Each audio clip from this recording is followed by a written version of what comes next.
Olá,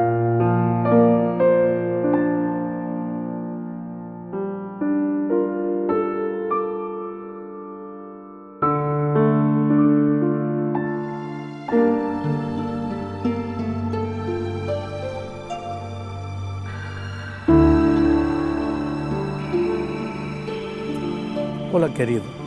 Olá, querida. Você está vivendo nestes momentos, talvez, o momento mais difícil da sua vida.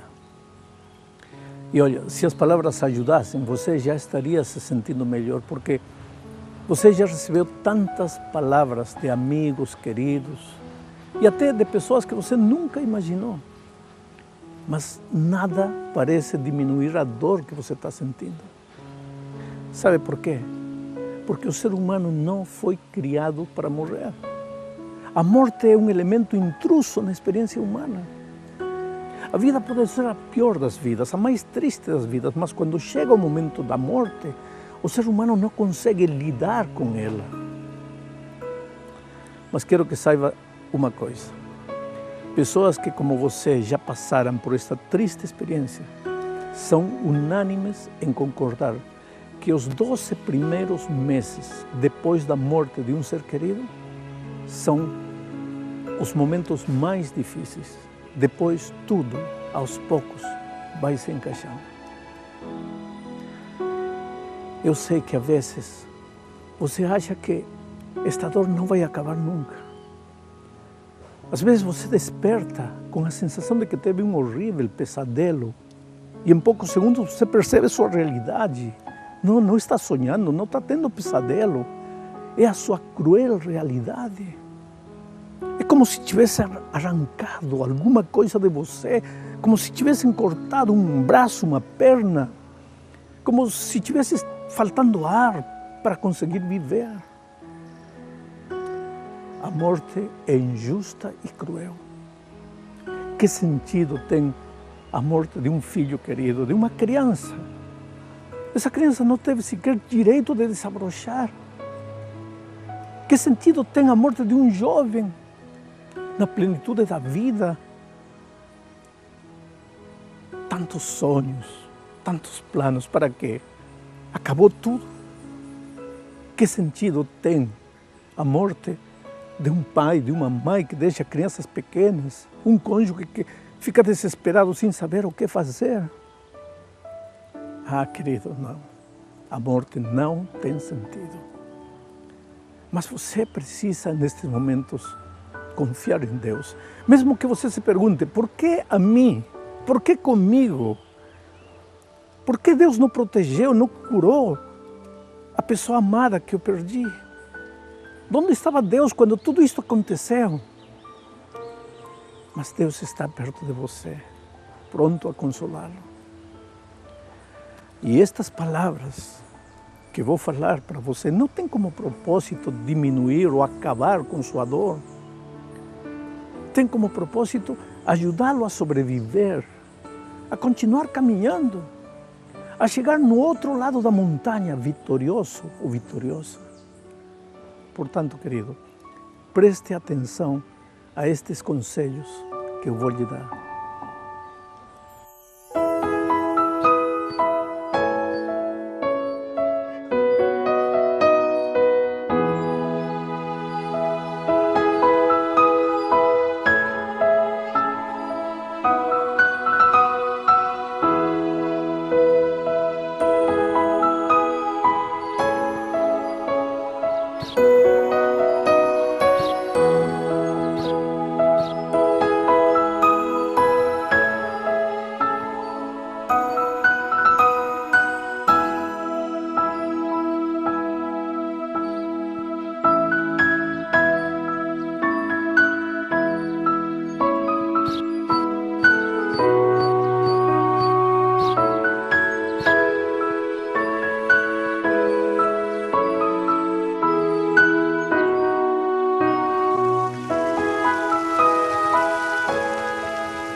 Em primeiro lugar, você precisa lembrar que a vida continua.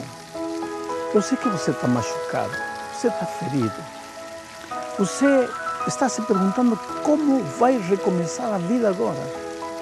Mas, querido, olha para essas crianças. Parece que nada acontece para eles. A vida continua. O sol continua brilhando. As aves continuam cantando. Claro, você neste momento não percebe nada disso, porque você está machucado. Dentro de você há uma capacidade de recuperação inacreditável. Vou ler para você um texto bíblico, que é uma promessa maravilhosa. Diz assim, Salmo 147, verso 3.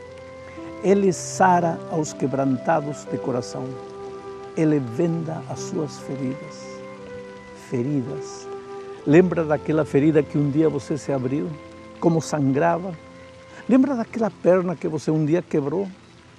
Lembra quando você estava engessado? Dava a impressão de que essa dor não ia acabar nunca, que aquele desconforto, o sangue da ferida aberta não ia parar nunca. Mas o tempo passou.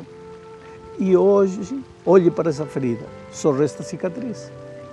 Olhe para essa perna engessada, você pode caminhar bem. O que aconteceu? Deus curou você. A própria vida se encarregou de curar você. Só que o instrumento que Deus usa para isso chama-se tempo. E o tempo não passa rápido. Agora tem uma coisa. Nesta vida não há noite, por mais escura que pareça, que dure para sempre. O sol sempre sai. Não há inverno, por mais terrível, por mais cruel, por mais frio que seja, que não chegue ao fim. Logo vem a primavera, depois chega o verão. Nesta vida tudo passa. Passam os momentos bons, passam os momentos tristes. Portanto, se precisar chorar, chore. Mas lembre-se, a seu lado você tem um Deus maravilhoso. Ele ama você. Você está se perguntando, e como, se me ama, permite que esta dor terrível chegue à minha vida? Ah, querido, nesta vida há coisas que não compreendemos. Desde que o pecado entrou ao mundo, entrou a morte. Hoje você foi vítima da morte. Um ser querido foi arrebatado das suas mãos. Essa dor está perturbando. Essa dor parece que colocou uma venda nos seus olhos, você não consegue enxergar luz por lugar nenhum. Mas tenha paciência, Deus está trabalhando em você, Deus está colocando calma em seu coração. E quando menos você imaginar, um dia vai acordar e vai ver que tudo passou, que a dor passou. Quando passou, você nunca vai saber. Mas Deus realizou o trabalho maravilhoso de recuperação na sua vida.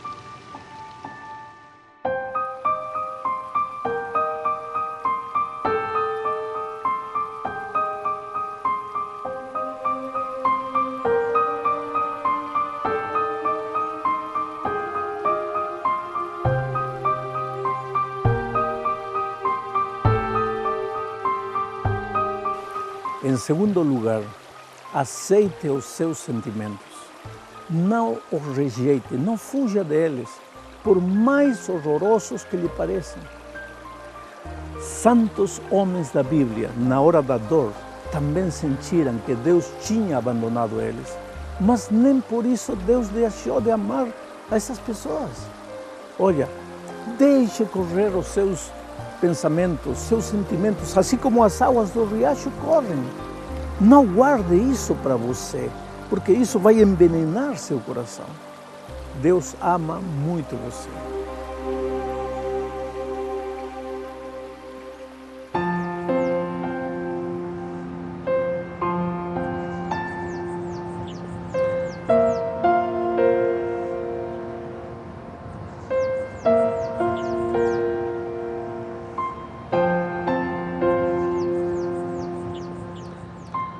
Em terceiro lugar, procure pessoas que já passaram pela mesma experiência que você está vivendo agora. Porque, sabe, pessoas que já passaram pelo vale da dor, da dificuldade, das lágrimas, essas pessoas que já perderam um ser querido, são as pessoas que melhor podem ajudar você. Porque essas pessoas também em algum momento da vida já se desesperaram, já entraram em pânico, acharam que estava tudo perdido, que não dava para recomeçar. E, no entanto, hoje, essas pessoas recuperadas são a melhor prova de que a dor passa. O momento, por mais difícil que seja, vai embora. Em algumas cidades existe um grupo de apoio para pessoas que perderam um ser querido. Se na sua cidade não existe esse tipo de trabalho, procure outras pessoas que já viveram o mesmo drama que você, mas abra o coração. Faça o que se diz catarsis. Tire para fora o que está incomodando você. Porque junto com as palavras, quando você conta a sua história, quando você conta a sua dor, junto com as palavras, sai o veneno que está destruindo você por dentro. Há muita gente que vai gostar de ouvir você.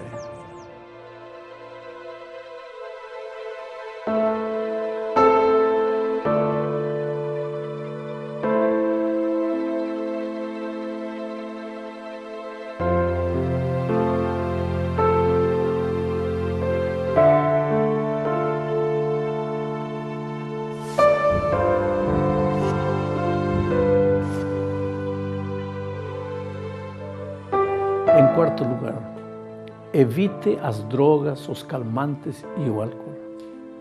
Mesmo que o médico no início recomende isso para você poder descansar melhor, para aliviar a dor, use o mínimo indispensável.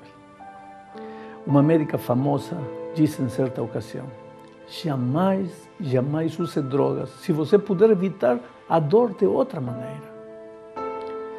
Sabe, um corpo que usa drogas começa a pedir a mesma droga cada vez em maior quantidade. E chega um momento em que você começa a se destruir não apenas pela dor da perda, mas também pela dependência dos calmantes. E com toda certeza, a pessoa amada que você perdeu não teria querido esse tipo de vida para você. Portanto, largue as muletas. Aprenda a caminhar com suas próprias pernas. Você consegue, sabe por quê? Porque você não está sozinho. Como disse, tem muitos amigos a seu lado e tem um Deus maravilhoso que pode dar forças para você. O álcool é traiçoeiro. Tem gente que entra no uso do álcool justamente por causa da dor, das dificuldades, das tristezas. E no início dá a impressão de que o álcool acalma a dor. Mas quando você percebe, está afundado, está lá no fundo do poço, não consegue sair, está tudo perdido, você não vê luz por nenhum lugar. Tenha confiança em Deus. Caminhe, respire ar puro, clame a Deus, abra seu coração a Deus, chore, suplique ajuda. Você vai ver que lentamente a dor vai passar.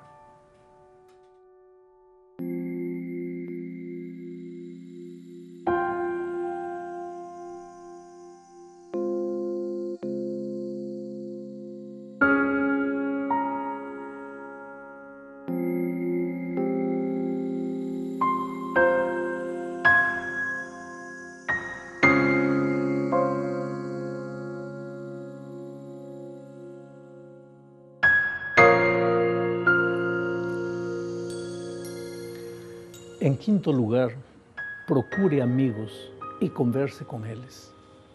Em outras palavras, eu diria, deixe-se amar. Tem tanta gente linda, maravilhosa, que gostaria de ajudá-lo. Mas essas pessoas não podem fazer nada por você se você não lhes permitir.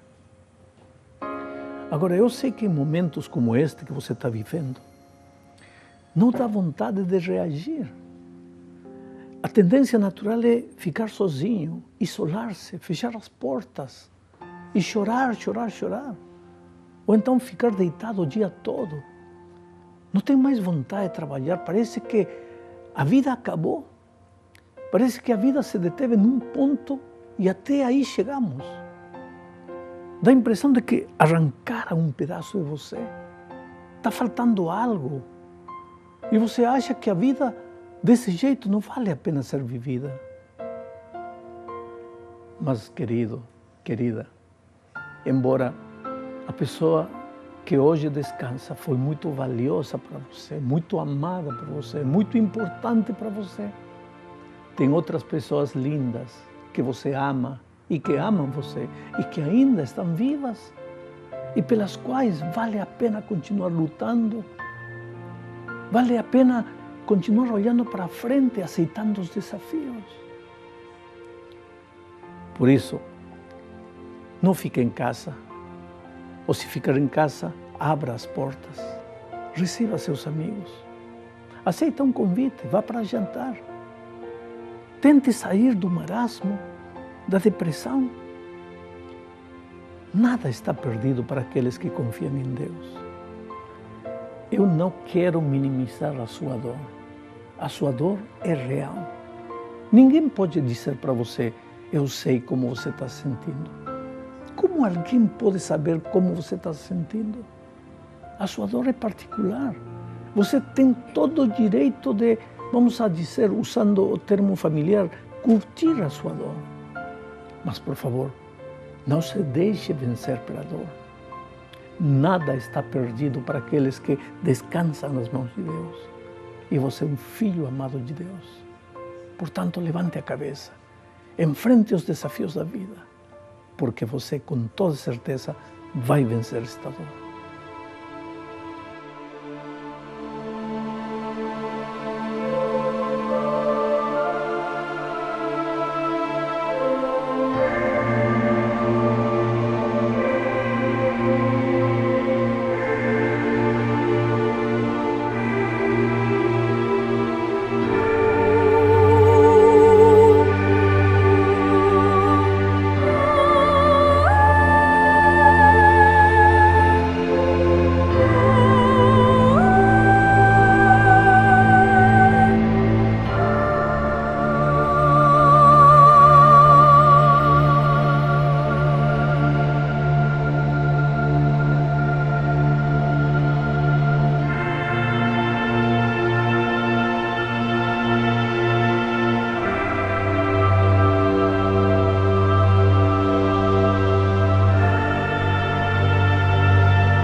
Em sexto lugar, deixe as lágrimas saírem. Não se reprima. Não tente guardar tudo dentro de seu coração. Tem um conselho de Paulo muito interessante na primeira epístola aos Tessalonicenses, capítulo 4, verso 13. Diz assim: não queremos, pois, irmãos, que vos entristeçais como aqueles que não têm esperança. Aqui Paulo está falando de dois tipos de tristeza. Tristeza com esperança, tristeza sem esperança. Como se entristecem as pessoas que não têm esperança?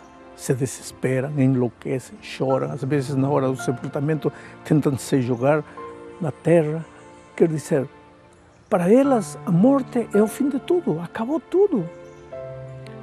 Muitas vezes tentam até se tirar a vida, porque não conseguem ver uma luz lá no fundo do túnel.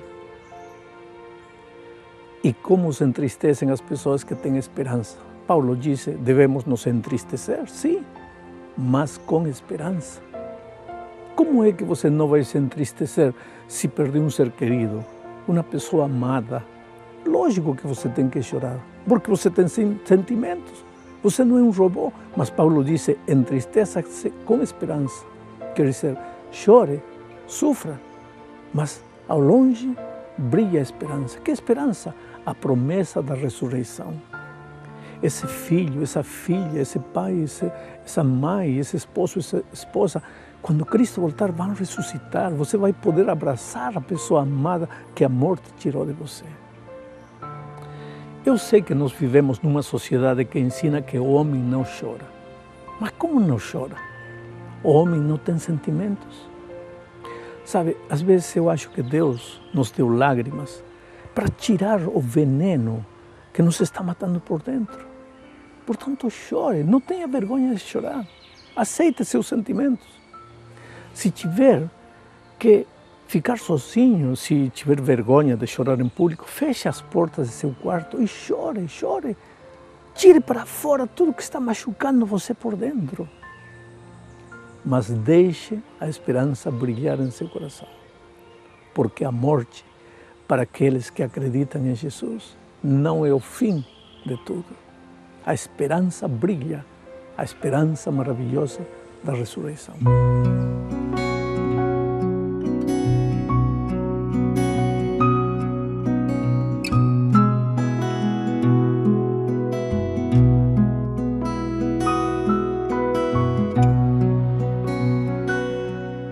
Em sétimo lugar, não tome decisões apressadas. A hora da dor, a hora das lágrimas, não é o melhor momento para decidir nada. Decidir vender uma casa, comprar outra, decidir mudar de emprego, fugir para longe onde as lembranças da pessoa querida não perturbem você. Não, a hora da dor não é o melhor momento para decidir essas coisas.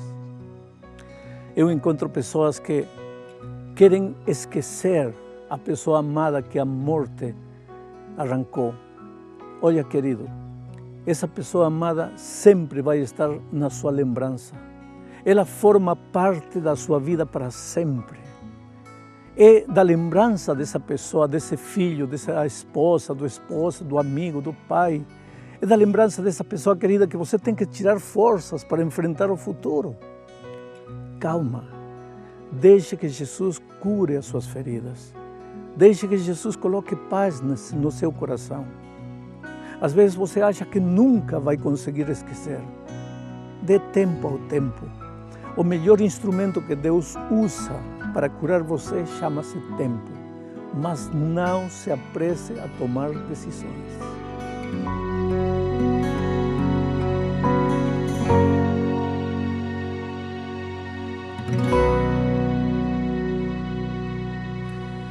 Deixa eu contar para você a história de Laura. Laura é uma mulher que passou pelo mesmo momento que você está passando. Laura perdeu a seu marido de uma maneira brutal, sem sentido, louca, cruel. Ele foi assassinado. Sabe, Laura tinha uma família linda, esposo maravilhoso, 3 filhos lindos. Uma mulher feliz, tocava harpa divinamente, os meninos cantavam muito bonito. Era uma família cristã. À noite, quando o marido chegava do trabalho, depois de jantar, carregava a harpa, pegava a esposa, os filhos, e iam visitar outros lares para falar do amor de Jesus. Enquanto ela cantava a harpa, as crianças cantavam. Depois ele falava de Jesus, levava esperança às famílias. Não fazia mal a ninguém. Eram bons cidadãos, bons cristãos. Mas um dia, de manhã, estavam reunidos na sala, ele estava pronto para sair, alguém bateu na porta, ele foi abrir a porta, e lá na porta um homem com uma escopeta de cano curto, não disse nada, não explicou nada, simplesmente atirou. Tudo foi rápido, 1 segundo, de repente já o homem estava caído nos céus, no chão. O sangue espalhado por todo lado. Seu coração um coador. As crianças começaram a gritar. Laura se levantou à pressa, tentou levantar o marido. Os vizinhos apareceram, chamaram a polícia, o pronto-socorro. Quando a ambulância chegou, ele já estava morto. Uma semana depois, eu cheguei na cidade de Laura. Fui a visitá-la e disse: Laura, eu gostaria de fazer uma oração com você. Ela olhou para mim com olhos frios, sem vida. Fazia vários dias que não comia, não bebia, não dormia. Não se importava com os filhos. Os vizinhos e amigos cuidavam das crianças. Ela literalmente estava morta, os olhos assim, fixos num ponto indefinido da parede. Sentada na sala, vestida de negro, cabelo negro, solto, pálida como uma cera. Tinha perdido a vontade de viver, não queria viver mais. Quando eu disse que queria fazer uma oração, olhou para mim e disse: pastor, por quê? Diga-me por quê. O que eu fiz de errado? Por que Deus está me castigando? Querido, ao longo da minha vida, eu tenho ouvido essa pergunta tantas vezes. Deus não está castigando você. A dor, querido, não é castigo de Deus. É que nós vivemos num mundo de dor. Agora tem uma coisa. Deus ama você, mesmo que você, neste momento, não compreenda. E era isso que Laura dizia: pastor, por quê? Explique-me por quê, diga-me por quê. E eu não encontro respostas na Bíblia, porque a Bíblia não explica tudo. A Bíblia pede para você confiar em Deus, porque Deus ama você. E se você está passando por este momento difícil da vida, Deus tem um plano que você não compreende. Precisa confiar em Deus. Laura estava triste. Disse para ela: Laura, dentro de um mês eu tenho uma programação gigantesca em Brasília. Vão estar reunidas 20.000 pessoas. E eu quero convidar você, vou pagar a passagem de você. Vai lá para tocar a harpa em Brasília. Leva teus filhos. Ela me olhou e disse: eu não quero mais ver a harpa na minha vida. Essa harpa traz a lembrança de meu marido. Na minha vida já não tem música. Em meu coração só tem dor, tristeza, lágrimas. Eu não quero mais ver a harpa. Eu disse: Laura, de todos modos, vai lá para Brasília. Eu te convido. Um mês depois estávamos em Brasília, me encontrei com o pastor dela. E ela disse: pastor, Laura veio, está aqui. Mas não quis trazer a harpa. Mas sem ela saber, nós trouxemos a harpa. A harpa está aí. Uma noite, eu estava pregando sobre os mistérios da dor. Querido, Deus jamais prometeu para você que nesta vida a dor não tocaria a porta de seu coração. Agora, Ele prometeu que jamais te deixaria sozinho. Neste momento você pode não entender isso. Como Laura, você pode estar desesperado, pensando: onde está Deus? Onde está o amor de Deus? Confie nele. Confie nele. Coloque sua vida nas mãos de Deus. E eu disse: Laura, esta noite eu quero te fazer um convite. Eu contei a história de Laura. E disse: Laura, se você esta noite quer dar um voto de confiança a Deus, se você quer dizer: Senhor, eu não te entendo, eu não compreendo o que está acontecendo comigo, mas por favor, ajuda-me a confiar em Ti, mesmo não entendendo, eu te peço, sai de aí, de meio da multidão, e vem aqui e toca a harpa, porque embora você não sabe, teus amigos trouxeram a harpa e a harpa está aqui. E naquele momento as pessoas entraram trazendo a harpa. E eu disse: Laura, vem. Silêncio. Todo mundo olhava de um lado para outro. Aonde está Laura? E de repente os canhões de luz localizaram ela. Vinha caminhando pelo corredor. Vestido negro, comprido, cabelo solto, rosto pálido. E vinha chorando. E subiu no palco. Pensou uma, duas vezes. Pegou a harpa nas suas mãos e começou a tocar uma música muito linda. E com essa música estava dizendo: Senhor, eu não te entendo, mas eu quero confiar em Ti. Oh, querido, talvez você neste momento também não compreenda o que está acontecendo com você. Mas como Laura, por favor, dá para Deus um voto de confiança. Acredita nele. Confia nele.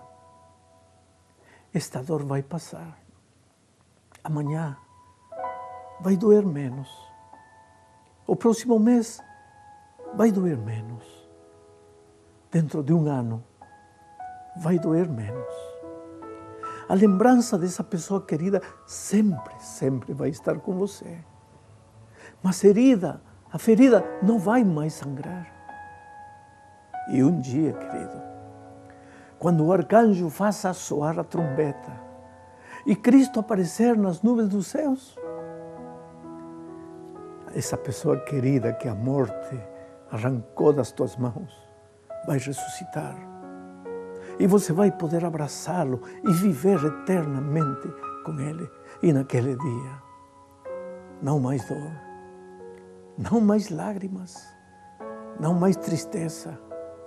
O império da morte terá chegado ao fim. Mas até aquele dia não chegar, confie em Deus, mesmo sem entender. Que Deus te abençoe.